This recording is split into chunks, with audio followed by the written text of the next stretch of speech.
Just a day after Russian-backed militants forced thousands of Ukrainian soldiers out of the eastern Ukrainian city of Debaltseve, fighting in the area continues to rage on. The leaders of France, Germany, Ukraine, and Russia spoke on the phone on Thursday night and discussed the crumbling ceasefire. Meanwhile, NATO's chief in Europe commented on the ceasefire at a press conference in Kosovo, saying the ceasefire was being observed in name only. We are not pleased and concerned, quite frankly, about the continued fighting that we saw across the last 3 or 4 days after there was an agreement for a ceasefire, and we believe that all parties should cease those activities.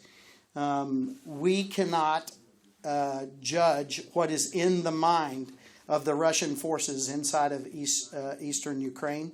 NATO has for months stated that Russia has been supporting militants in eastern Ukraine and sending its own forces to fight there. Breedlove commented on the skill of the militant force fighting against Ukraine in the Donetsk and Luhansk regions and the support Russian troops are giving militants. And what we see in the east is that Russia has created a formidable army.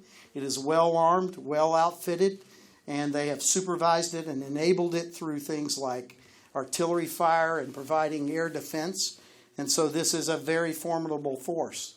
The force that is in eastern Ukraine and the force that is on the border of Ukraine, still in Russia, has the capacity to do that. But we don't know whether that is their intent or not, so I can't really comment to that.